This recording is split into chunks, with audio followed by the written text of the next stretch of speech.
দূর থেকে দেখেই ফারদিনার শরীরটা যেন হড়কে উঠেছিল। ঝিলমিল ফারদিনাকে ধরে উঠালো। তারা রওনা করেছে ফেরার পথে। ফারদিনা হাঁটতে পারছে না, হাঁটার গতি নেমে গেল মুহূর্তেই। চোখ দুটো বিস্ময়ে বড় হয়ে উঠল। তারপর ধীরে ধীরে সংকুচিত হলো ব্যথায়। তার দৃষ্টি কাঁপতে লাগলো, যেন চোখের ভেতরেই কোথাও ভেঙে যাচ্ছে কিছু। চোখ দুটো কাঁপছে, বলতে চায় কিছু কিন্তু বলতে পারছে না। বুকের ভেতরটা ধুক ধুক করে উঠছে অস্বস্তিতে। সেই শব্দ যেন কানে কানে বাজছে। এটা কি সত্যি? বারবার প্রতিধ্বনিত হচ্ছে সুফিয়ানের কথাগুলো। বোকা মেয়ে, তোমাকে দুঃখ দেওয়ার কথা কখনো ভাবতে পারি না। তোমার সাথে প্রতারণা করার কথা কখনোই ভাবতে পারি না। কাজে যাচ্ছি, 2-1 দিন পর ফিরে আসব। তোমার জন্য বিয়ের বেনারসি আনতে যাচ্ছি।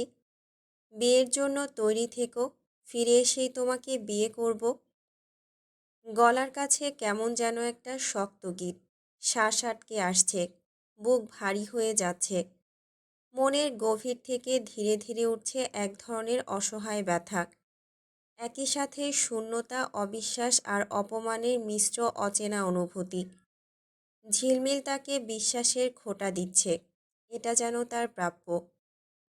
তার মুখের রং ফ্যাকাশে হয়ে গেছে, চোখের কোণে জল জমে উঠেছে, কিন্তু পড়ছে না এখন। হাত দুটো শীতল হয়ে গেছে, আঙুল শক্ত হয়ে আছে। মনে হচ্ছে শরীরটা যেন নিজের ভারই নিতে পারছে না। হাঁটার শক্তিটুকু হারিয়ে ফেলেছে। দৃষ্টি স্থির। কিছুক্ষণ আগে সামনের দৃশ্যটা ভেসে আছে চোখের সামনে, অথচ বিশ্বাস করতে এখনও কষ্ট হচ্ছে। চোখে জমে থাকা ব্যথা এত গভীর যে মনে হয় কেউ যদি তখন তাকে স্পর্শ করে, সে ভেঙে খণ্ড খণ্ড হয়ে যাবে। ভেতরে হাজারটা শব্দ চিৎকার করছে, কিন্তু বাইরে নীরবতা। এই নীরবতাই ফারদিনার সবচেয়ে বড় ব্যথা। ফারদিনা শুধু দাঁড়িয়ে থাকলো নদীর তীরে, নৌকার অপেক্ষায়। নৌকা দেখা যাচ্ছে, তীরেই আসছে। চোখ লালচে, ঠোঁট শুকিয়ে গেছে, বুকের ভেতরটা সংকুচিত। মনে হয় কেউ তার হৃদয়ের মাঝখানটা আগলে ধরে টেনে ছিঁড়ে নিচ্ছে ধীরে ধীরে। ফারদিনার তীর্যক আওয়াজে কান্না করতে ইচ্ছে করছে। চোখ দুটো এত পরিমাণ লাল, মনে হচ্ছে রক্ত ছিটকে পড়বে এক্ষুনি বুঝি। নৌকা এসেছে। আজমাত আগে আগে উঠে দাঁড়ালো। এরপর উঠল ঝিলমিল। ফারদিনার দিকে হাত বাড়িয়ে দিল। ফারদিনা ঘুরে একবার সিন্ধুতলি গ্রামের দিকে শেষবারের মতো তাকালো। আজকে সুফিয়ানকে শেষবারের মতো দেখেছে। আর হয়তো কোনো দিন দেখা পাবে না তার, এটাই স্বাভাবিক। নৌকার মাঝি দাঁড় টানা শুরু করলো। হালকা ঢেউয়ে নৌকা দুলে দুলে চলে যাচ্ছে। ফারদিনা অপলক চেয়ে রইল গ্রামটির দিকে। বাঁ হাতের উল্টো দিক থেকে চোখের জল মুছল, মুছে লাভ হলো না। পুনরায় গাল ভিজে গেল। রাত শেষ প্রহরের দিকে আলিমনগর পৌঁছে যায় তারা। আজ ফারদিনা ভয় পেল না। ঘরের বাইরে বের হয়েছে বলে আব্বা ভাইরা তাকে মেরে ফেলবে, বকাবকি করবে, নয়তো বন্দিশালায় বন্দি করে রাখবে। রাখুক, আজ তার কাছে সুফিয়ানের থেকে পাওয়া কষ্টটাই সবচেয়ে তীব্র মনে হচ্ছে। ফারদিনার ভীষণ কষ্ট হচ্ছে, ভীষণ। চাঁদের আলো ধরে তালুকদার বাড়ির মূল ফটকে এসে দাঁড়ায়। ডান দিকে সুফিয়ানের বাড়িটি। ঘুরে সেদিকে একবার তাকালো। অন্ধকারে কিছুই দেখা যাচ্ছে না। তবুও মনে পড়ে তার সাথে কাটানো মুহূর্তগুলো, যা তার শিরায় উপশিরায় গেঁথে আছে। কখনো সেই স্মৃতি ভুলতে পারবে বলে সে নিশ্চিত হতে পারল না। চোখ সরিয়ে একবার মাটির দিকে তাকিয়ে চোখের জল মুছে ফেলল। মজিদ মিয়া একটা গাছের আড়ালে বসেছিল, যেন ফারদিনার অপেক্ষায়। ফারদিনাকে দেখেই তার কাছে আসে। হাতে তার একটা লণ্ঠন। ফারদিনা সুফিয়ানের খোঁজ পেয়েছে কিনা জিজ্ঞেস করল। ফারদিনা সিন্ধুতলি গ্রামের সমস্ত ঘটনা মজিদ মিয়াকে বলল। মজিদ মিয়া বলল, আমি জানতাম সুফিয়ান সুবিধার না। ফারদিনা কিছুই বলল না। দ্বিতীয়বার সুফিয়ানের বাড়িটির দিকে তাকিয়ে দৌড়ে চলে গেল বাড়ির ভেতরে। তার ছুটে যাওয়ার ধরন দেখে আশেপাশের অনুচারীগণ তাকিয়েছিল। ফারদিনা সোজা চলে যায় তার ঘরে। জেবুন্নেসা দেখেছে ফারদিনাকে, কিন্তু সে আপাতত বিষয়টি এড়িয়ে গেল। তিনি প্রতিরাতের শেষ প্রহরের দিকে হাঁটতে বের হন। আজ বের হতেই ফারদিনার অস্বাভাবিক আচরণ দেখে বিস্মিত হলেও কিছুই বলল না। চলে যায় তার গন্তব্যে। ফারদিনা নিজের ঘরের দরজাটা ধপ করে বন্ধ করে দিল। দেয়াল ঘেঁষে ধীরে ধীরে বসে পড়ে। দুই হাঁটু ভাঁজ করে মুখ চেপে ধরে কেঁদে উঠল। তার কান্নার শব্দগুলো দেয়ালে দেয়ালে প্রতিধ্বনিত হচ্ছে। নিজের কান্না যেন নিজেই শুনছে। বিরক্ত লাগছে, খুব বিরক্ত হচ্ছে। গত ৮ দিন ধরে সুফিয়ানের সাথে তার দেখা নেই, কথা নেই, অথচ সেই মানুষটিই বলেছিল, তুমি বিরক্ত না করলে বিরক্ত হই, বিরক্ত করলে বিরক্ত হই না। তোমার বিনা বিরতিতে বলা প্রতিটা কথাই আমি মনোযোগ দিয়ে শুনি। আমার ভালো লাগে, শান্তি পাই। একদিন ফারদিনার দেখা না পেয়ে সুফিয়ান সারা রাত অপেক্ষা করেছিল বাড়ির কিনারায়। এরপর ঘরে আলো দেখে প্রাচীর টপকে অবধি দেখেছিল ফারদিনাকে। আজমাত বাড়িতে আছে বলে তার কত চিন্তা হতো। আর আজ কতদিন পার হয়ে গেল, তার কথা হয়তো ভুলেই গেছে সুফিয়ান। সুফিয়ানের গতকালকের রূপ তাই বলে দিচ্ছে। সে ফারদিনাকে ছেড়ে আনন্দে আছে, উল্লাসে মেতে আছে।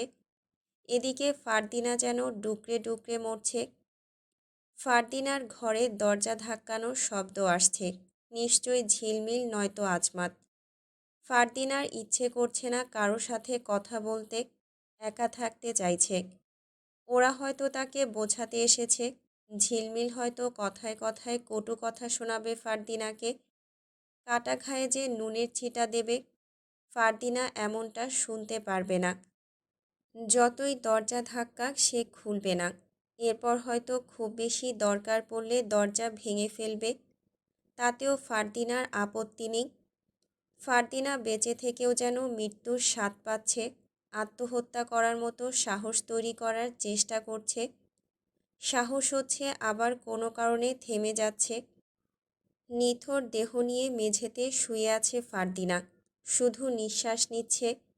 কিন্তু মনে হচ্ছে ভেতরের সত্তাটা আজ মৃত। বাঁশির সুর ভেসে আসছে পশ্চিম দিক থেকে। হঠাৎই ফারদিনার মুখটা উজ্জ্বল হয়ে উঠল। শরীরের শক্তিও যেন ফিরে এসেছে। শোয়া থেকে উঠে বারান্দায় গেল। সুরের দিক অনুসরণ করে তাকালো। হঠাৎই সুর বন্ধ হয়ে গেল। সে ভুল শুনছে, হ্যালুসিনেশন হচ্ছে। ফারদিনা আবার কেঁদে উঠল। কাঁদতে কাঁদতে চোখ ফুলিয়ে ফেলেছে। নাকটা লাল হয়ে গেছে, চুলগুলো উস্কো খুস্কো হয়ে গেছে। সুফিয়ানের ভাবনাগুলো মাথা থেকে বের করতে চাইছে, কিন্তু পারছে না। রাতভর তার সাথে কাটানো মুহূর্তগুলো মস্তিষ্কের নিউরনের মাঝে ভেসে ভেসে উঠছে। সুফিয়ানের বাঁশির সুর তার কানের কাছে ভাসছে। একদিন রাতে সে আর সুফিয়ান দূরে সমুদ্র পাড়ে গিয়েছিল। সেদিন রাতে সুফিয়ানের সাথে একসাথে কতটা সময় কাটিয়েছে। সুফিয়ান নিজের হাতে খাইয়ে দিয়েছিল। সেদিন রাতের পরবর্তী মুহূর্তগুলো আর ভাবতে পারল না ফারদিনা। বেশ কিছুক্ষণ ধরে দরজা ধাক্কানোর আওয়াজে ফারদিনা খানিকটা বিরক্ত হলো। নিজেকে না সামলেই দরজাটা খুলে দিল। ঝিলমিল এসেছে। ঝিলমিল ঘরের ভেতরে প্রবেশ করে দরজাটা বন্ধ করে দিল। ওকে দেখে ফারদিনার কষ্টটা যেন আরও বেড়ে গেল। ঝিলমিল ফারদিনাকে শান্ত হয়ে বসতে বলল। ফারদিনা যেন ঝিলমিলের নিয়ন্ত্রণে আছে। ওর কথা মতো বিছানায় বসল। ঝিলমিল বলল, আর কাঁদিস না, তোরে কাঁদতে দেখলে আমার ভালো লাগে না রে। ঝিলমিল ব্যাকুল কণ্ঠে নিরুত্তাপ ভঙ্গিতে বলল, নিজের প্রিয় মানুষটিকে অন্যের সাথে দেখার সৌভাগ্য কখনো কারো না হোক। আজ সোমবার। সুফিয়ান আলিমনগর ফিরেছে ঠিক 10 দিন পর। তার ঘরের অবস্থা চৌচির হয়ে আছে। ফিরে এসে প্রথমে রাঙার খাবারের ব্যবস্থা করেছে। রাঙা ঘাস খাচ্ছে। সুফিয়ান আরও কিছু ঘাস এনে রাঙাকে দিতে দিতে বলছে, দুদিনের কথা বলে 10 দিন পর ফিরেছি। মনে হয় আমার উপর ছোটোখাটো সুনামি আঘাত হানবে। রাঙা হেস্যাধ্বনি তুলল। সুফিয়ান ঘেমে গেছে। সকাল সকাল ফিরে এসে অনেক কাজ করেছে। সোজা হয়ে দাঁড়িয়ে কোমরটা ঠিক করল। মাথা থেকে গামছাটা খুলে ফেলল। শরীর থেকে এখন কাদার গন্ধ আসছে। গোসলে যাবে। তার আগে একবার ক্ষেতের দিকে গেল। ধান তোলার সময় উপযুক্ত হয়েছে। সুফিয়ান কাঁধের উপর গামছাটা হাতে নিয়ে ঘাড় ঘুরিয়ে তালুকদার বাড়ির দিকে দেখল। এরপর একবার ক্ষেতের দিকে তাকালো। সোলেমান, বদ্রু, হাবলু, লাল মিয়া ক্ষেতে কাজ করছে। সুফিয়ান চোখ সরিয়ে নিল। ওরা পালিয়ে গেছে, আর আসবে না। হয়তো আবার চুরি ডাকাতি শুরু করেছে, হয়তো না। নিশ্চয়ই এতদিনে অনেক চুরি ডাকাতি করে অন্যের হক ছিনিয়ে নিয়েছে। সুফিয়ান ভুল দেখছে। হ্যালুসিনেশন হচ্ছে ভেবে ঘরের দিকে যেতেই পেছন থেকে লাল মিয়ার কণ্ঠস্বর ভেসে আসলো, ভাই, রাগ করে আছেন বুঝি? বলে ওরা চারজন দৌড়ে সুফিয়ানের কাছে আসে। তার পায়ে পড়ে যায়। সোলেমান বলল, ভুল করছিলাম সেদিন, আমাদের ক্ষমা করুন। এতদিন আপনার জন্য অনেক অপেক্ষা করেছি, আপনাকে পাই নাই। শুনেছি কোথাও গেছেন। এই কয়দিনে আমরা খেতেই কাজ করেছি, কোনো চুরি ডাকাতি করি নাই। সুফিয়ানের হ্যালুসিনেশন হচ্ছে না, বাস্তবে ওরা এসেছে। সুফিয়ান ওদের ধরে উঠালো। মুখে মৃদু হাসি এনে বলল, তোরা সত্যি পরিবর্তন হয়ে গেছিস। আর অন্যায় কাজ করব না, কথা দিলাম, বলল বদ্রু। সুফিয়ান বলল, তাহলে আমি হেরে গিয়েও জিতে গেলাম, আজ সত্যিই খুব আনন্দ হচ্ছে। সোলেমান প্রসঙ্গ পাল্টে বলল, আপনার হবু বউয়ের খবর কি? আপনি চলে যাওয়ার পর তাকে আর দেখি নাই। লাল মিয়া বলল, একদিন দেখছিলাম, 3 দিন আগে, তারপর আর দেখি নাই। সুফিয়ানের মুখের রং হঠাৎ পাল্টে গেল। মাথা নিচু করে বলল, তোরা কাজে লেগে পড়, ততক্ষণে আমি তালুকদার বাড়ি থেকে আসছি। দিঘির জলে রোদের কড়া ঝিলিক পড়েছে। জলের উপর রোদের ঝিলিক পড়ে তার প্রতিফলন সুফিয়ানের মুখে পড়ল।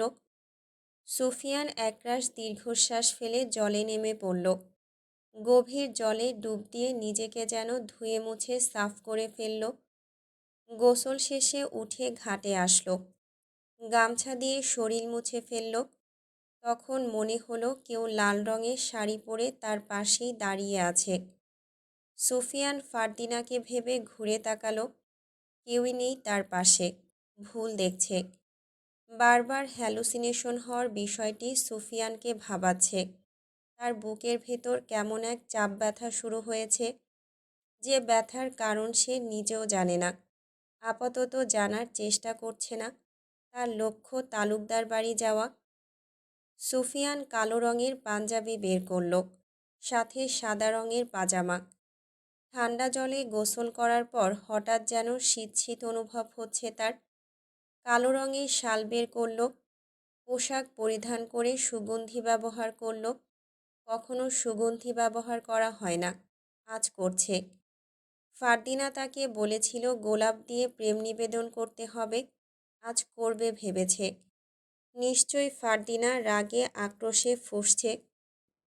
সুফিয়ান ফারদিনার কথা ভেবে ঘর থেকে বের হলো।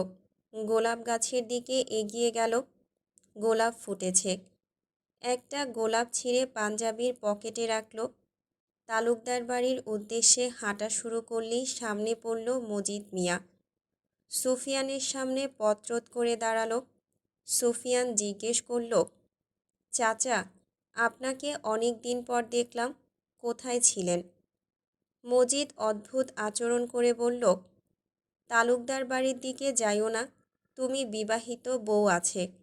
তাহলে তালুকদার বাড়ির মাইয়ার পেছনে পইরা আসো কেন? ওর জীবনটা নষ্ট কইরো না। সুফিয়ান আশ্চর্যজনক চোখে বলল, চাচা, এসব আপনি কি বলছেন? আপনার মাথায় সমস্যা আছে অনেকেই বলতো, আমি বিশ্বাস করতাম না। এখন দেখছি সত্যিই সমস্যা আছে। সরুন সামনে থেকে, বলেই সুফিয়ান তার পাশ কেটে চলে যায় তালুকদার বাড়ির উদ্দেশ্যে। দূর থেকে সোলেমান, বদরু, হাবলু, লাল মিয়া সুফিয়ানকে দেখল। ওরা নিজেদের মধ্যে চাওয়াচাই করে বলল, সুফিয়ান ভাইয়ের সৌন্দর্য বুঝি আরও বেড়ে গেছে। কি সুন্দর রাজপুত্রের মতো লাগছে, বলল লাল মিয়া।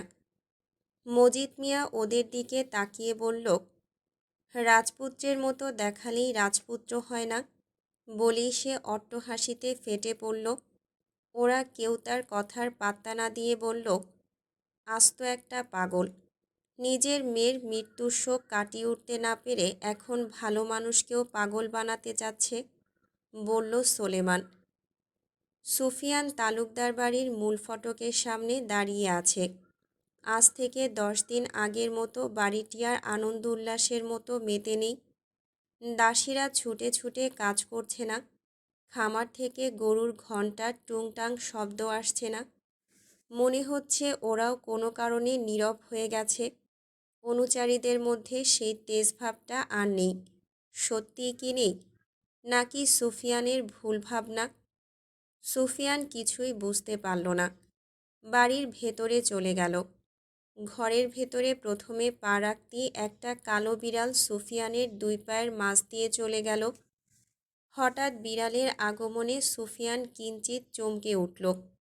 চোখ পড়ল বৈঠকখানায়। রশিদ তালুকদার বসে আছেন। ওনার অভিব্যক্তি বেশ হতাশায় নিমজ্জিত। সুফিয়ান তাকে সালাম দিল। রশিদ সালামের জবাব দিল সেকেন্ড কয়েক পর। এরপর ইশারায় সুফিয়ানকে বসতে বলল। সুফিয়ান বসে।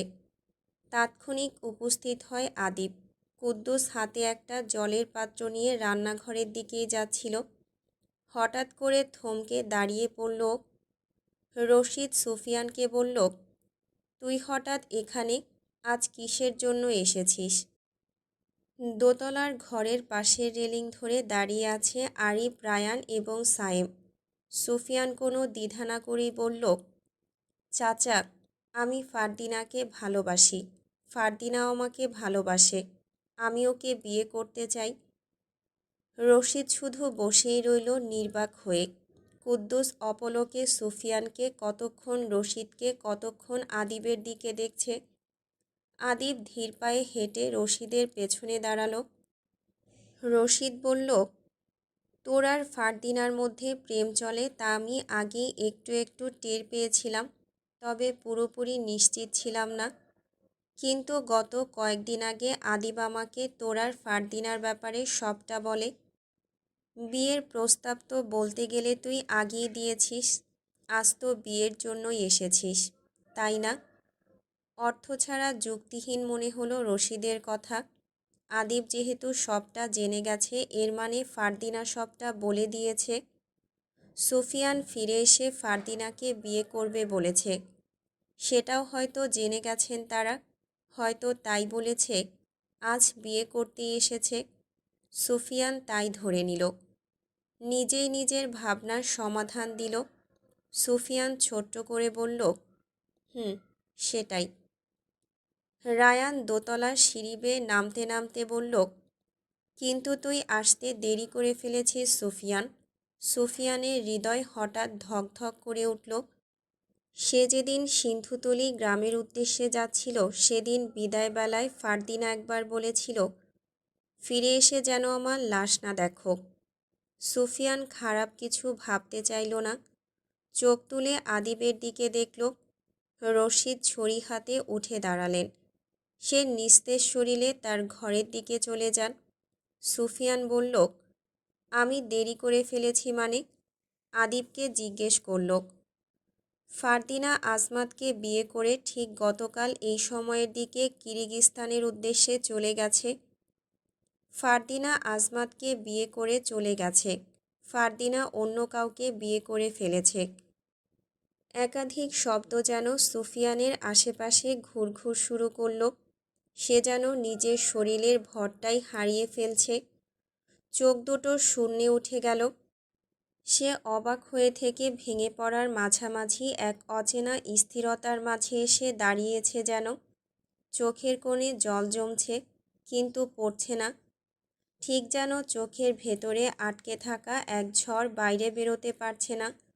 ঠোঁট দুটো কাঁপছে তার, হাঁটু দুটো কাঁপুনি দিয়ে উঠতে চাইছে। সুফিয়ান সামলে নিচ্ছে, চাইলেও যেন বলতে পারছে না কিছু। বুকের উপর অদৃশ্য পাথর চেপে আছে, নিঃশ্বাস নিতে ব্যথা লাগছে। গলার হাড়ের কাছে ধকধক স্পন্দন, প্রতিটা স্পন্দন তাকে স্মরণ করিয়ে দিচ্ছে ফারদিনার কথা।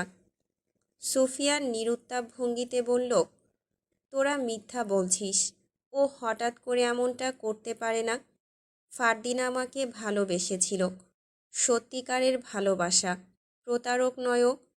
আদিব বলল, তুই বিশ্বাস না করলে সত্যিটা মিথ্যা হয়ে যাবে না। আমি ওর ঘরে একটাবার যেতে চাই। আদিব বলল, যেতে পারিস, তবে ঘর ফাঁকা। রায়ান বলল, শুধু শুধু নিজের কষ্ট বাড়াস না, ওর স্মৃতি থেকে দূরে থাক। সুফিয়ান বসা থেকে উঠে দাঁড়ালো, সবার দিকে একবার তাকালো। নির্বিকার ভঙ্গিতে ঘর থেকে বের হতেই বেখেয়ালিভাবে দরজার সাথে ধাক্কা লাগলো। এরপর একা একা বিড়বিড় করে কিছু বলল, যা নিজের কাছেই অস্পষ্ট। তালুকদার বাড়ি থেকে বেরিয়ে যায়, দিক বিদিক হারিয়ে পথে হাঁটা শুরু করলো। নিজের বাড়ির দিকে রওনা করেছিল, কিন্তু ভুলে সে চৌরঙ্গি হাটের দিকে চলে যাচ্ছে। কোন দিকে যাচ্ছে খেয়াল নেই সুফিয়ানের। যেতে যেতে ফারদিনার কথাগুলো ভেসে উঠছে বারবার কানের কাছে। পাঞ্জাবির পকেট থেকে গোলাপটা বের করল, গোলাপের দিকে তাকাতেই তার চোখ বেয়ে জল গড়িয়ে পড়ল। অনর্গল জল গড়িয়ে পড়ছে। ফারদিনাকে সে তার মায়ের পরের স্থানটা দিয়েছিল, বিশ্বাস করেছিল। আজ তার বিশ্বাসের জায়গাটা ভেঙে চুরমার করে দিয়ে গেছে। নিজেকে নিজের আঘাত করতে ইচ্ছে করছে। শরীরের আঘাতের থেকে মনের আঘাত হয় অসহনীয়, যার ফলে মানুষ হয় নিজের মৃত্যু নিজে ডেকে আনে, নয়তো ধীরে ধীরে মরে। সুফিয়ান ধীরে ধীরে না, একেবারেই মরতে চাইছে। গোলাপ ফুলটা ছিঁড়ে ফেলল, ছেঁড়া পাপড়িগুলো উড়ে মাটিতে পড়ল। একটা পাপড়ি এসে সুফিয়ানের বুকের সাথে লাগলো। সুফিয়ান সেটাকে হাতে নিয়ে ঘুরিয়ে ঘুরিয়ে দেখে আবার ফেলে দিল, সবটুকু রাগ পাপড়িটার উপর দেখিয়ে। সুফিয়ান যেতে যেতে চৌরঙ্গি হাটের কাছাকাছি চলে গেছে, কিন্তু সে এখন পর্যন্ত জানে না কোন পথে সে হাঁটছে। একটা ঘোড়ার গাড়ি তার পেছন থেকে টকটক শব্দে তেড়ে আসছে। সুফিয়ান পথের মাঝখান দিয়ে হাঁটছে। সারথি চেঁচিয়ে চেঁচিয়ে বলছে, ও ভাই, পথের মাঝ থেকে সরেন, পাগল নাকি, পথের মাঝখানে হাঁটে। সুফিয়ানের সবে হুঁশ ফিরল, পাগল কথাটা তার গায়ে লাগলো, কিন্তু কোনো প্রতিক্রিয়া না করে পাশে সরে গেল। চৌরঙ্গি হাটবাজারে সুফিয়ান পৌঁছে যায়। বাজার থেকে একাধিক মানুষের কলরব শব্দ ভেসে আসছে। সুফিয়ান দাঁড়িয়ে পড়ল, চারিদিকে তাকালো। বাড়ি ফিরতে চেয়েছিল, কিন্তু অন্যমনস্ক হয়ে বাজারে চলে এসেছে। আমদানিকৃত সিগারেটের দোকান দেখা গেল। সুফিয়ান কিছু সিগারেট কিনল, একটা ধরিয়ে টানতে শুরু করল। দোকানের একপাশে বসল। সুফিয়ানকে দেখছে দোকানি, উদাসীন লাগছে তাকে। সিগারেটের দুই এক টান দিয়ে ফেলে দিচ্ছে, নতুন করে আবার একটা ধরাচ্ছে। দোকানি খুশি হলো। আমদানিকৃত সিগারেটের অনেক মূল্য, এগুলো ইউরোপ থেকে আসে। জমিদার এবং এক কথায় টাকাওয়ালা ছাড়া এই সিগারেট কেউ কিনতে পারে না। নতুন দোকান দেওয়ার পর সুফিয়ান তার প্রথম কাস্টমার। সুফিয়ান সিগারেট টেনেই যাচ্ছে। বেশ কিছুদিন ধরে ধূমপান থেকে সুফিয়ান দূরেই ছিল, বাজে নেশা বলে ছেড়েই দিয়েছিল। আজ আবার হাতে তুলে নিল সিগারেট। একজন লোক এসে সুফিয়ানের পাশে বসল। বয়স তার আন্দাজ করা যায় 40-এর কাছাকাছি। সে সুফিয়ানের অভিব্যক্তি দেখে বলল, ভাই, কোনো সমস্যা? সুফিয়ান চুপচাপ, সে শোনেইনি তার প্রশ্ন। লোকটি আবার বলল, ভাই মানসিকভাবে অসুস্থ মনে হইতাছে, কিছু হইছে? বন্ধু ভাইবা কইতে পারেন। সুফিয়ান সিগারেটটা ফেলে আরেকটা ধরিয়ে বলল, একজনকে ভালোবেসে ঠকে গেছি ভাই। লোকটি নিঃশব্দে হাসল। মাইয়া মানুষ এমনই ভাই, কিন্তু আপনার কাহিনী কি? সে প্রতারণা করল কেন? আপনারে তো দেখাইতে ভালো ঘরের পোলা মনে হইতাছে।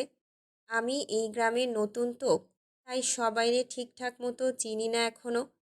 আপনারে হয়তো সবারই চেনার কথা। দেখে তো। বাকি কথা বলল না লোকটা। সুফিয়ান অল্প সময়ের মধ্যে সংক্ষেপে সমস্ত ঘটনা লোকটাকে খুলে বলল। লোকটা শুনে বলল, বেইমান বেইমান, কষ্ট পায়েন না, ভাগ্যে থাকলে দেখা হইব আবার। সুফিয়ান বলল, বেইমান মানুষটার প্রতিটা মুহূর্ত সুন্দর হোক, কিন্তু তার সাথে আমার দেখা না হোক। লোকটা চিন্তিত ভঙ্গিতে বলল, আচ্ছা ভাই, আপনি বললেন গতকাল জমিদারের মাইয়া বিদেশি পোলার লগে কিরগিজ চইলা গেছে, কিন্তু গত এক সপ্তাহ ধইরা জাহাজ চলাচল বন্ধ, বিদেশ পথে পাড়ি দেওয়া অসম্ভব। আমিও বিদেশে যাওয়ার চেষ্টা করতাছি। সরকার আপাতত বিদেশ যাওয়ার জন্য জাহাজ চলাচল বন্ধ রাখছে। দূরদেশে পাড়ি দেওয়ানের লাইগা সমুদ্রপথ ছাড়া তো আর কোনো পথ নাই। সুফিয়ানের দৃষ্টি হঠাৎ করেই স্থির হলো। ভ্রুকুচকে লোকটির দিকে তাকিয়ে বলল, আপনি কি নিশ্চিত? আমি গত কয়েকদিন ধইরা এইসব নিয়েই ঘাটাঘাটি করতাছি, আর আমি ভুল কমু? সুফিয়ান কঠিন ভাবনায় তলিয়ে বলল, চলুন। কোথায় যাইবেন? বোম্বের অ্যাপোলো ঘাটে, যেখান থেকে বিদেশগামী স্টিমার ছাড়ে। আলিমনগর গ্রাম থেকে সুফিয়ান ও লোকটি শহরের উদ্দেশ্যে রওনা হয়। ট্রেনে যেতে তাদের ঘন্টা দুয়েকের মতো সময় লাগলো। তারা শহরে পৌঁছে চলে যায় বোম্বের অ্যাপোলো ঘাটে। সুফিয়ান একজন নাবিককে দেখতে পেল। তাকে গিয়ে বেশ হতাশ ভঙ্গিতে জিজ্ঞেস করল, গতকাল কি কোনো জাহাজ কিরগিজস্তানের উদ্দেশ্যে গিয়েছে? নাবিক প্রথমে সুফিয়ানকে দেখল, এরপর বলল, না, গত এক সপ্তাহ জাহাজ চলাচল বন্ধ। দেখছেন না, সব জাহাজ ঘাটে বাঁধা। সুফিয়ান থমকে গেল। পাশ থেকে তার সাথে আসা লোকটি বলল, ভাই, আমার কথা হন বিশ্বাস করলেন তো? কিন্তু আমার প্রশ্ন হইল, তাইলে জমিদারের কন্যা কোথায়? সুফিয়ান জাহাজ ঘাটের পাশে দাঁড়িয়ে আছে। সূর্য এক্ষুনিও সমস্ত তাপশক্তি গিলে চলে যাবে আধারে। যেভাবে ফারদিনা তাকে ফেলে লুকিয়ে গেছে। আলিমনগরের রাতটা আজ নিস্তব্ধ, অস্বাভাবিক শান্ত। কোথাও পাখি, ঝিঝি পোকার ডাক, শেয়ালের ডাক কিছুই ভেসে আসছে না। সুফিয়ান শহর থেকে আলিমনগর ফিরেছে মধ্যরাতের দিকে। ফিরেই তালুকদার বাড়ির আনাচে কানাচে ঘুরছে। কজন অনুচারীকে ফারদিনার কথা জিজ্ঞেস করেছে, ওরা কেউই ফারদিনার খোঁজ দিতে পারেনি। সুফিয়ান কৌশলে একজন অনুচারীর সাহায্যে বাড়ির ছাদে গিয়েছিল ফারদিনার গোলাপ গাছটার খোঁজে। গাছটা মরে গেছে, অযত্নে অবহেলায়। সুফিয়ানের তখন বুকটা কেঁপে উঠেছিল। ফারদিনা বলেছিল, যেদিন আমার গোলাপ গাছটা ঝরে যাবে সেদিন ভাববে আমিও মরে গেছি। ফারদিনার কিছু হতে পারে না বলে সুফিয়ান নিজেকে সামাল দিচ্ছে। বাড়ির পেছনের দিকে এসেছে।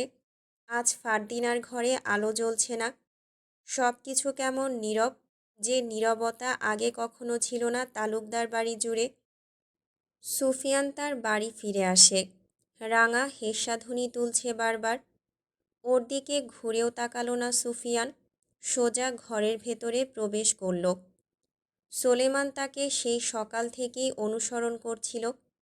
সুফিয়ান শহরে গেছে ভেবে সোলেমান চিন্তা করছিল, কিসের জন্য গিয়েছে জিজ্ঞেস করবে করবে করে কখন থেকে পিছু পিছু ঘুরছে। এখনও সুযোগ হয়নি।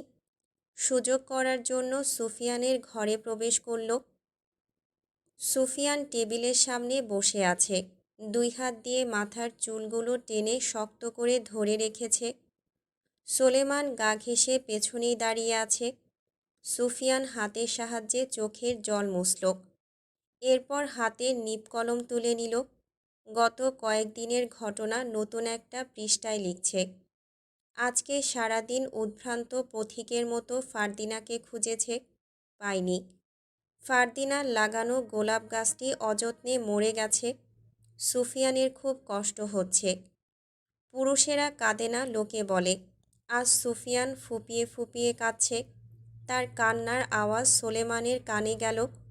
সোলেমান শহরের বিষয়টি পাল্টে বলল, আপনি আপনার জীবনের কাহিনী খাতা কলমে লিখছেন। আজ সারাদিন আপনি পাগলের মতো ছুটেছেন, হয়তো আপনার হবু বউয়ের জন্য। থেমে সোলেমান আবার বলল, তালুকদার বাড়ি হঠাৎ করেই যেন সর্বশান্ত হয়ে গেছে। এক কথায় নীরব জমিদার বাড়ি।